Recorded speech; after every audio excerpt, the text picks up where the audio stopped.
হর হর মহাদেব, জয় শিব শম্ভু। যজ্ঞের মধ্যে যেমন অশ্বমেধ যজ্ঞ, তীর্থের মধ্যে যেমন গঙ্গা, তেমনি ব্রতের মধ্যে শ্রেষ্ঠ ব্রত হল শিব চতুর্দশী ব্রত। শিব চতুর্দশী ব্রত পালন করলে ধর্ম, অর্থ, কাম, মোক্ষ চতুর্বিধ ফললাভ হয়ে থাকে। নমস্কার বন্ধুরা, আজকের এই পর্ব থেকে আপনারা জানতে পারবেন শিবরাত্রি ব্রত কবে পালন করতে হবে, তার সঠিক দিনক্ষণ, চতুর্দশী তিথি ঠিক কখন পড়ছে তার সময়সূচি, পালনের সময়সূচি, এরই সাথে জানতে পারবেন ব্রত পালনের সাধারণ নিয়ম এবং চার প্রহরের পুজোর সময়সূচি। এরই সাথে আমি আপনাদেরকে জানিয়ে দেব বাড়িতে শিব চতুর্দশী ব্রত পালনের প্রয়োজনীয় উপকরণ কি কি লাগবে, সেই সমস্ত সামগ্রীগুলো। তাহলে বন্ধুরা, আজকের এই সম্পূর্ণ ভিডিওটি একদম স্কিপ না করে পুরোটা দেখার অনুরোধ রইল। তাহলে চলুন আজকের ভিডিওর এই পর্বটি শুরু করা যাক। হিন্দু শাস্ত্রে সকল ব্রতের মধ্যে সর্বশ্রেষ্ঠ হল এই মহাশিবরাত্রির ব্রত। মহাশিবরাত্রি ফাল্গুন মাসের কৃষ্ণপক্ষের চতুর্দশী তিথিতে পালিত হয়। হিন্দু পুরাণ অনুসারে মহাশিবরাত্রির দিনটি ভগবান শিবের অন্যতম সেরা দিন হিসাবে উদযাপিত করা হয়।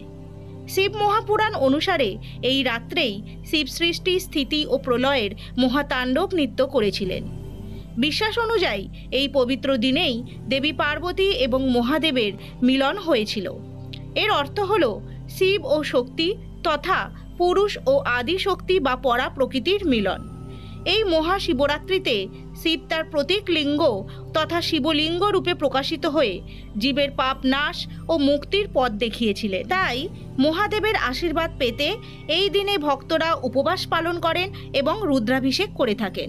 মহাদেবের কাছে সুস্থ ও সমৃদ্ধ জীবনযাপনের জন্য আশীর্বাদ কামনা করেন। বন্ধুরা, আজকের এই পর্বটি এগিয়ে নিয়ে যাবার আগে প্রথমে আপনারা জেনে নিন এই বছর মহাশিবরাত্রি ব্রত কবে পালিত হচ্ছে। এই বছর মহাশিবরাত্রি ব্রত পালিত হবে ইংরেজির 26শে ফেব্রুয়ারি 2025 আর বাংলা 13ই ফাল্গুন 1431 বুধবার। চতুর্দশী তিথি পড়ছে ইংরেজি 26শে ফেব্রুয়ারি 2025, বাংলা 13ই ফাল্গুন 1431 বুধবার দিবা 9:42 থেকে। চতুর্দশী তিথি থাকছে 27শে ফেব্রুয়ারি 2025, বাংলার 14ই ফাল্গুন 1431 বৃহস্পতিবার দিবা 8:31 পর্যন্ত। এরপরে জেনে নিন পালনের সময়সূচি।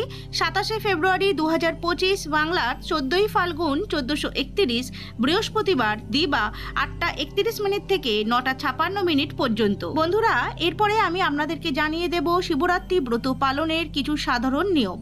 শিবরাত্রির আগের দিন অর্থাৎ ত্রয়োদশীতে স্নান করে সংযম পালন করতে হবে। নিয়ম অনুযায়ী নিরামিষ বা হবিষ্যান্ন গ্রহণ করে রাতে বিছানায় না শুয়ে খড় বা কম্বলে শুতে হয়। কিন্তু বর্তমানে খড়ের বিছানায় শোয়া সকলের পক্ষে সম্ভব হয়ে ওঠে না। সেক্ষেত্রে চাটাই বা কাঠের মাদুর পেতে বা কম্বলের বিছানা তৈরি করে আপনারা শুতে পারেন। ব্রতের দিন উপবাসী থেকে গঙ্গা মাটি দিয়ে 4টি শিব গড়ে 4 প্রহরে একটি করে শিবের পূজা করতে হয়। নিয়ম অনুযায়ী মাটির শিব গড়ে 4 প্রহরে 4 বার পূজা করতে হয়। তবে বাড়িতে যদি প্রতিষ্ঠিত শিবলিঙ্গ থাকে বা প্রতিষ্ঠিত শিব থাকে তাহলে তাতেও পুজো করলে হবে। সেক্ষেত্রে আপনারা 4 প্রহরে 4 বার পুজো করতে পারেন বা 1 প্রহরের মধ্যেই আপনারা 4 প্রহরের নিয়ম পালন করতে পারেন।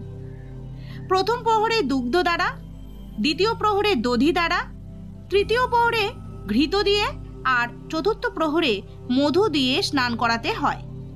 সেদিন সারা রাত্রি জাগরণ করে পরদিন ব্রতকথা শুনে ব্রাহ্মণ ভোজন করিয়ে ও সাধ্যমতো দক্ষিণা দান করে পালন করতে হয়। বন্ধুরা, যারা 4 প্রহরে 4 বার পুজো করবেন তাদেরকে সেই 4 প্রহরের পুজোর সময়সূচি আমি জানিয়ে দিচ্ছি। শ্রী শ্রী শিবরাত্রি ব্রতের প্রথম প্রহরের পুজোর সময় হল 26শে ফেব্রুয়ারি সন্ধ্যা 6:29 থেকে রাত 9:34 পর্যন্ত। এরপরে জেনে নিন দ্বিতীয় প্রহরের সময়সূচি।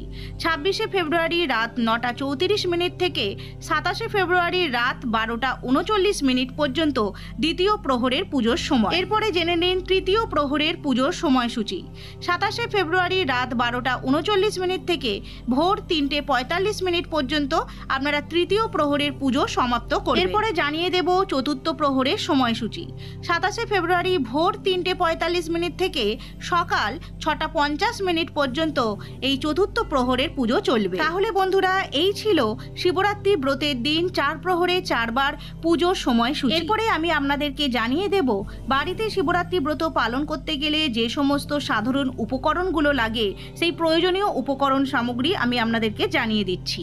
শিব পুজোর জন্য লাগবে শিবলিঙ্গ, নন্দী মহারাজ, ত্রিশূল, বাসুকী নাগ, কলকে এবং পাথরের পাত্র, যে পাত্রের মধ্যে শিবলিঙ্গকে স্থাপন করা হবে। শিবলিঙ্গের অভিষেকের জন্য লাগবে অভিষেক পাত্র, সেটা তাম্র বা পিতলের পাত্র হতে পারে, তবে সর্বোত্তম হলো পাথরের পাত্র। ভস্য, শুদ্ধ জল, গঙ্গা জল, পঞ্চামৃত, যা দুধ, দই, ঘি, মধু ও শর্করা দিয়ে তৈরি করা হয়। এরপরে লাগবে শ্বেত চন্দন, কেশর চন্দন বা অষ্টগন্ধা চন্দন, সাদা পৈতে, সাদা ফুল, বেলপাতা, নীল অপরাজিতা বা আকন্দের মালা, দূর্বা, ধুতরা ফুল ও ধুতরা ফল বা কাটা ফল। এরই সাথে লাগবে সিদ্ধি পাতা, তিল, একটি হরিতকি, কর্পূর, গোলাপ জল, অগুরু, অখণ্ড আতপ চাল। এরই সাথে লাগবে ধূপ, ধুনো, ঘিয়ের প্রদীপ, তেলের প্রদীপ, একটি নতুন মাটির প্রদীপ যেটি ঘি দিয়ে জ্বালানো হয়, সাদা একটি মোমবাতি। এরপরে যথাসাধ্য নৈবেদ্য দেবেন, সাদা মিষ্টি বা সন্দেশ দেবেন, সাদা বাতাসা, বেলসহ একটি বা তিনটি বা পাঁচটি গোটা ফল, পানীয় জল, যথাসাধ্য পুরোহিতের দক্ষিণা। এরই সাথে লাগবে শঙ্খ, ঘণ্টা, শিবের ব্রতকথা পাঠের বই। শঙ্খ দিয়ে শিবের অভিষেক করা হবে না, তবে পুজোর ক্ষেত্রে আপনারা শঙ্খকে বাদ্য হিসাবে সাধারণ নিয়ম এবং প্রয়োজনীয় উপকরণ সামগ্রী। আজকের এই সম্পূর্ণ ভিডিওটি যদি আপনাদের উপকারে লেগে থাকে তাহলে অবশ্যই অন্যান্য বন্ধুদের মধ্যে শেয়ার করে দেবার অনুরোধ রইল। আজ এই পর্যন্তই রইল, আবারও দেখা হবে আগামী পর্বে। সকলে ভালো থাকবেন, সুস্থ থাকবেন।